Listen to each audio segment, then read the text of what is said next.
I've always felt that music is kind of like a religious thing for me, in terms of well, at first, when I was younger, it was kind of a perfect escape from reality. Both my parents are Indian, but didn't have a very traditional upbringing. At one point, my dad started kind of had a midlife crisis and started abusing cocaine, and then that was during the time I was about 14 to 16, and it was a pretty terrible time for my family. I ran away from home when I was 17, and then when I started playing punk music, and I found my family, my chosen family, which was the Space Shits. That for me, we started traveling around and touring, and I guess that felt like ultimate freedom, and I also discovered who I really was. Back in the day, a lot of Native American cultures, a child would be sent out into nature at the age of 10, and sent away for a couple of days and come back, and just starve yourself in nature, and then just have a vision and find out what your ultimate destiny is. So I kind of really believe in that kind of spirituality, and for me, music helped me discover who I was. I started calling myself Black Snake, and I always like to say it's my Mohawk name, but I mean, it wasn't given to me directly by like a chief or anything like that. But in fact, it was we used to practice in this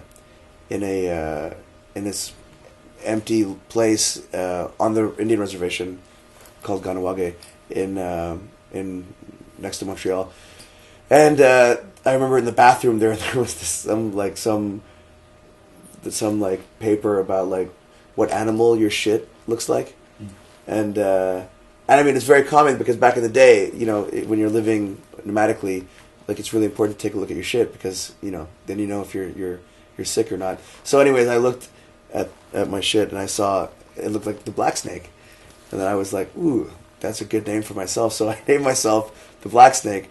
So that was the beginning of the myth, So that's literally, I guess, trying to take shit and turn it into something else. No one would take us seriously in America or anywhere when I call up and tell them I was Canadian from a band called the Space Shits. And so, but when I started saying this is Black Snake from the Space Shits, then people would just be like, "Oh, when are you coming?" So I learned that very early on, that to create, a myth, and to live it becomes true, and then so. After I was in the Space Shits for 5 years. We were brothers. We traveled all over America several times, and then we wound up in Europe, and then that's where I discovered the music of Sun Ra, and that for me took that whole myth idea to another level. When I think about it, Black Power at the time, in the 60s especially, that was for me the most potent and powerful at that time, because it was such a huge threat. It's like if you just imagine all the Jimi Hendrixes and the Curtis Mayfields and Sun Ra's that died in the Vietnam War, and also all of the great rock and rollers. I mean, all the 60s rock and roll that I love from these compilations, like Back from the Grave, these poor kids that were playing, heard the Rolling Stones and then did their own thing and had one single. All of those kids were all killed in Vietnam too. So the essence of rock and roll culture was annihilated, in Vietnam, and but then there were people like Sun Ra and like Phil Coran, who's from Chicago, is one of my biggest heroes. He managed to scrape the survivors that were left in Chicago, and then start things like the Art Ensemble of Chicago and these incredible music. That Jodorowsky was actually one of the biggest spiritual gurus in my life, and I was really lucky enough to have met him and to have been. I'm now collaborating with him on these tarot cards that I've also tried to worked on with a friend and made my own deck, and that was incredible because I saw his movies, The Holy Mountain and El Topo, and saw the Sangre when I was, I guess, about in the year 2000 or something like that. I was 21 or 22, and it completely blew my mind open.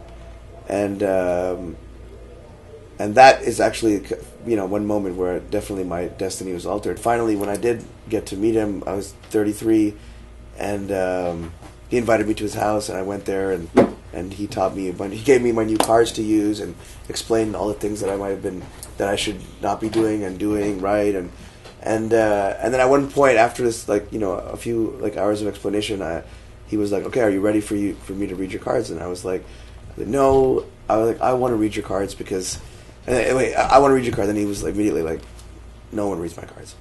And I was like, yeah, but I've been waiting 10 years to see you and to meet you, and you know, and you're the only person in the world that if I read your cards and you tell me I'm full of shit, then I would just stop doing it. And he was like, okay, that's a good reason to do it. So I started reading his cards, and as I'm reading his cards, I like feel like my tongue is turning into liver. Like I'm like trying to explaining him what the high priest is. You know, it's ridiculous. But then he liked it, and he was like, okay. He's like, now, you know, you came here not to do a show, but you came here to listen. So now, listen. And, right, and of course, you know, I hit a wall, you know, at the age of 33.